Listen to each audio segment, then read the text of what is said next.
Assalamualaikum warahmatullahi wabarakatuh. Mimin lanjutkan lagi cerita Raja Kegelapan Cipenya. Tapi seperti biasa, sebelum dilanjut, bantu tekan tombol like dan berkomentar juga Tuan dengan gas. Bab 1287 pilihan suara Ji Fei mengejutkan semua orang. Bahkan si Kou Xiong pun terkejut dan sedikit malu. Tahukah Anda, dia juga pemimpin Long Tang. Dan sekarang dia melakukan sesuatu yang mengecewakan Long Tang, dan dia merasa malu. Hahaha, si Kou Bingnian tertawa, Ji Fei, kamu bukan lagi pemimpin Balai Naga, apa hakmu untuk berkata seperti itu? Di matamu, hanya orang yang memiliki Ordo Aula Naga adalah Master Aula Naga, kan? Ji Fei memandang si Kou Bingnian dan bertanya, ya, bukankah begitu? Si Kou Bingnian menanggapi dengan bangga, dan bahkan mengambil Ordo Aula Naga di tangannya, wajahnya penuh kebanggaan. Namun, Master Balai Naga yang sebenarnya tidak membutuhkan sampah ini sama sekali.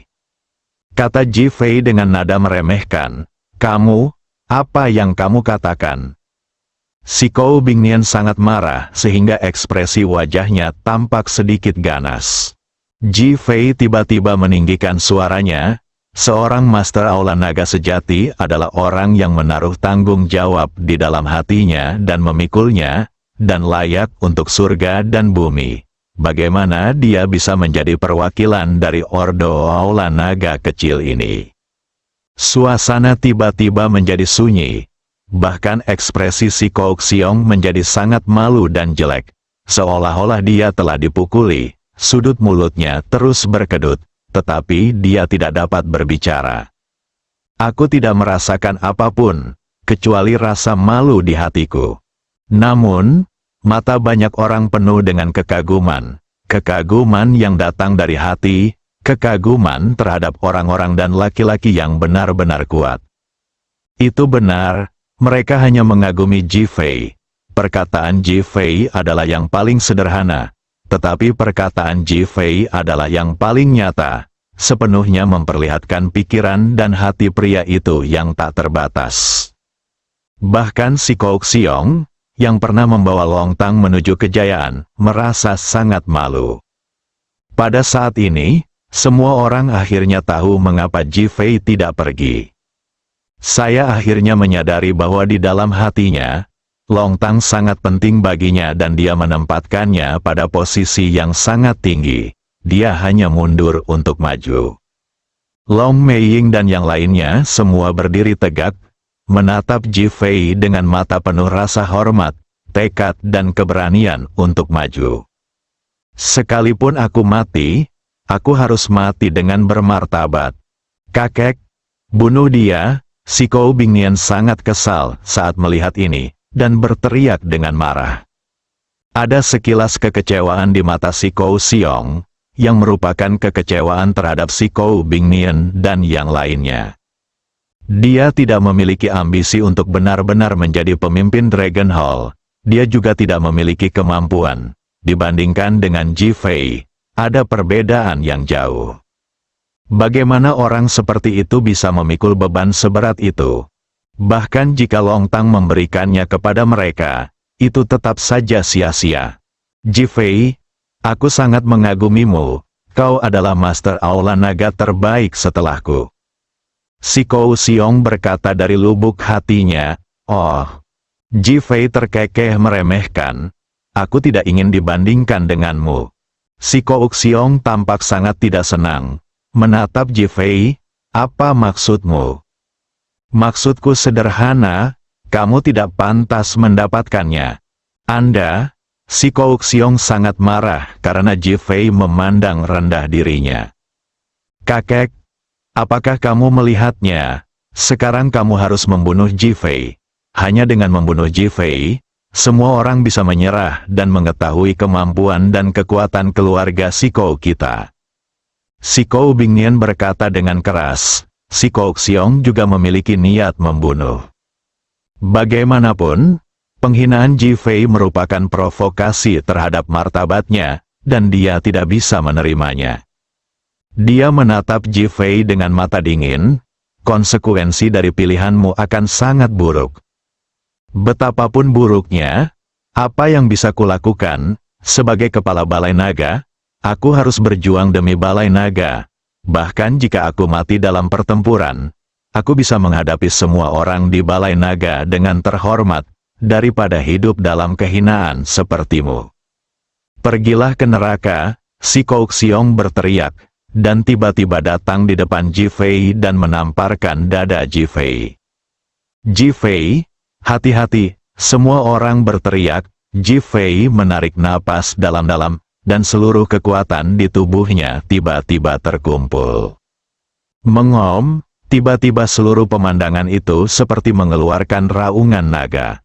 Tangan Ji Fei menghadap telapak tangan si Kou Xiong.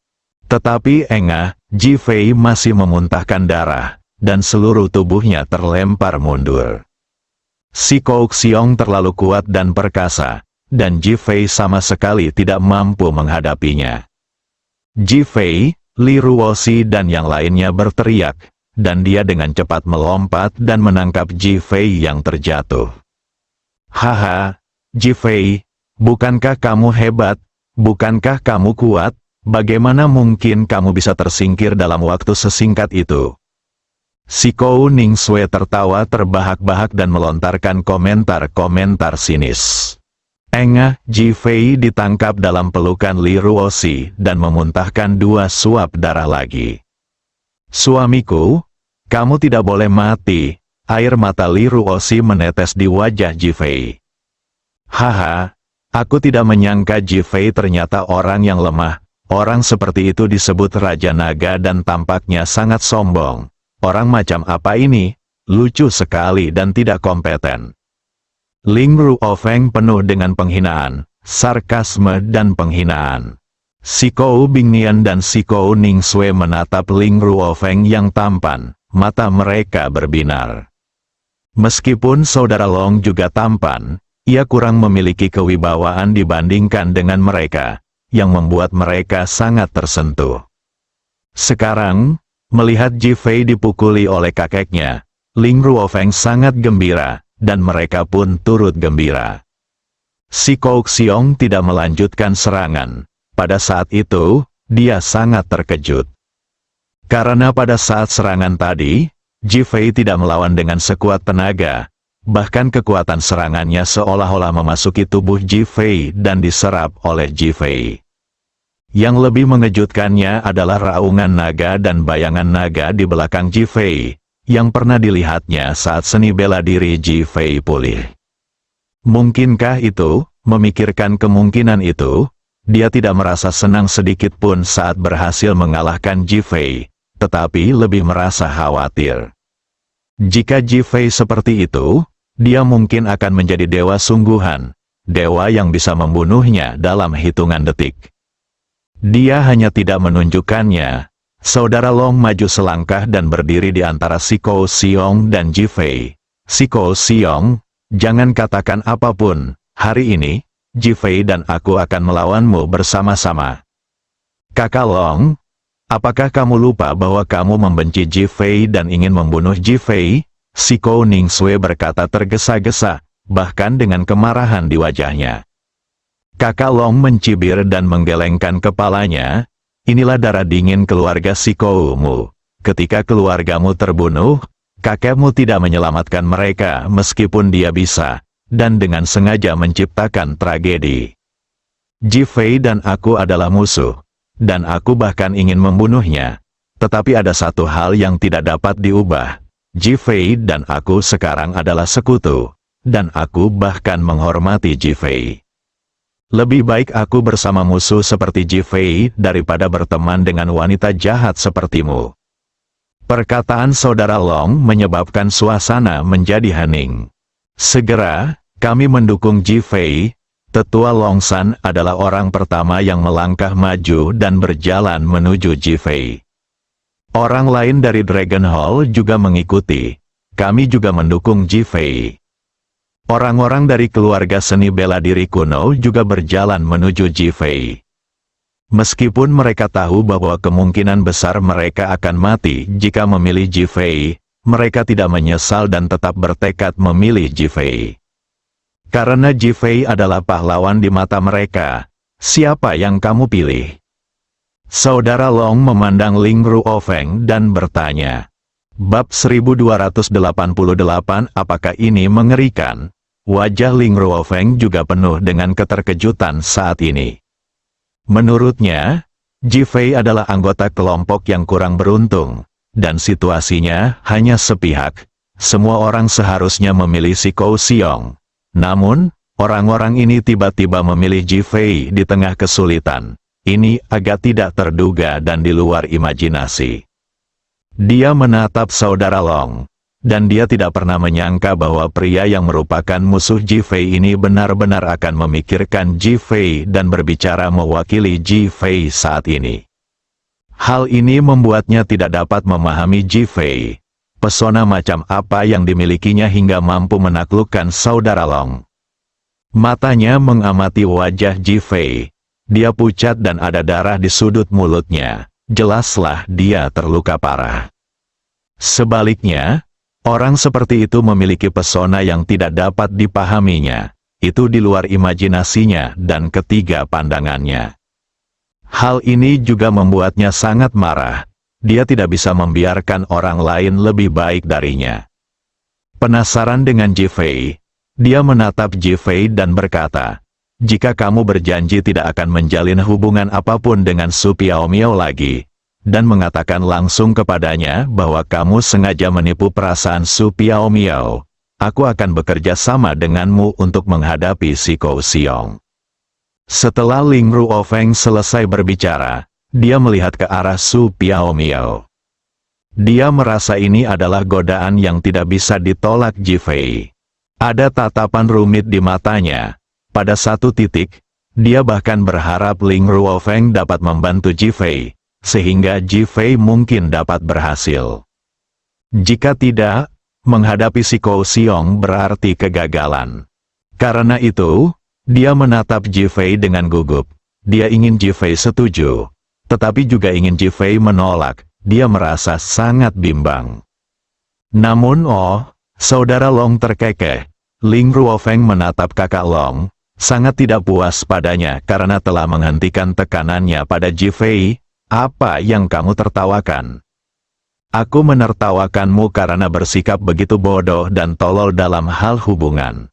Anda, pembuluh darah muncul di dahi Ling Ruofeng. Cinta bukanlah transaksi, juga bukan penjualan, tetapi pengabdian yang tulus. Tidakkah kau perhatikan bahwa wanita di sekitar Ji Fei berkomunikasi dengannya dari hati dan membuat janji dari hati? Dia mengangkat tangannya dan menunjuk ke arah si Kou Bingnian dan si Kou Ningsue.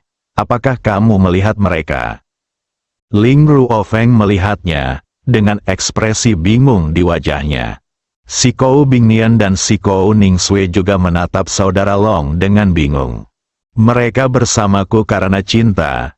Mereka ingin memperbaiki diri dan berharap aku dapat membantu mereka menjadi pemimpin Dragon Hall. Itulah sebabnya mereka tanpa malu-malu merendahkan diri untuk menemaniku dan menjadi wanitaku. Su Piaomiao bukan wanita seperti itu. Bagaimana mungkin dia menyetujui permintaanmu? Dan Ji Fei bukanlah pria yang mempermainkan perasaan. Bagaimana mungkin dia memperlakukan Su Piaomiao sebagai transaksi? Kondisimu salah. Ling Ruofeng, kekurangan terbesarmu adalah kamu terlalu percaya diri, terlalu sombong, dan terlalu memikirkan dirimu sendiri. Kamu tidak punya rasa pengabdian dan pengorbanan.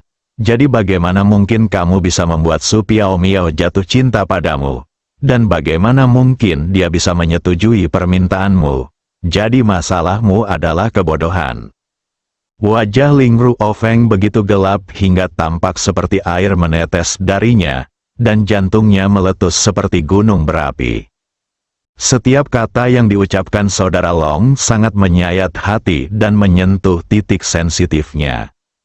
Di matanya, cinta itu bukan apa-apa, itulah yang dia inginkan. Sekalipun itu hanya ilusi, baginya, itulah hidangan di piringnya. Pada saat ini, dia awalnya ingin sengaja menamparkan wajah Ji Fei, membuat Ji Fei mengkhianati Su Piaomiao di depan Su Piaomiao agar bisa bertahan hidup, dan menyerang Su Piaomiao dengan kejam. Alhasil, Saudara Long pun menuturkan segala sesuatunya dengan lugas. Setiap kata yang diucapkannya merupakan pukulan yang tak terlukiskan dan rasa sakit yang tak terlukiskan baginya, yang membuatnya sangat marah dan tertekan. "Ah!" Saudara Long berteriak, "jika kau tidak setuju, maka tunggu saja sampai mati." Si Kou Xiong di sebelahnya tidak mengatakan apa-apa, hanya menonton dengan tenang. Ketika dia melihat Saudara Long mencoba memenangkan hati Ling Ruofeng, dia merasa khawatir. Bagaimanapun, keterampilan seni bela diri Ling Ruofeng tidak rendah, dan dia juga memiliki banyak bawahan tingkat master. Kalau dia berjuang keras, dia mungkin tidak akan berhasil. Tetapi dia tidak menyangka bahwa apa yang dikatakan Saudara Long selanjutnya akan mengejutkannya. Apakah dia idiot? Mereka sebenarnya memprovokasi Ling Ruofeng dengan cara ini. Bukankah mereka bertekad untuk membuat Ling Ruofeng marah dan menolak bekerja sama dengan mereka? Hal ini membuat si Kou Xiong senang dan bahkan memberinya harapan. "Haha, Ling Ruofeng, karena mereka sangat meremehkanmu, sebaiknya kau bekerja sama denganku, ayo bunuh Ji Fei dan yang lainnya. Dan Su Piaomiao masih bisa menjadi wanitamu." Si Kou Xiong memanfaatkan kesempatan untuk berbicara. "Ling Ruofeng, jika kau memang orang yang hina, aku, Su Piaomiao, lebih baik bunuh diri daripada membiarkanmu berhasil. Aku sangat membencimu." Su Piaomiao berkata dengan nada yang sangat tegas. "Ada banyak wanita, seorang pria yang luar biasa dapat menemukan wanita manapun yang Anda inginkan." Si Kou Bingnian segera melangkah maju untuk membujuk Ling Ruofeng. Dia berharap Ling Ruofeng bisa tenang dan menerima kerjasama ini.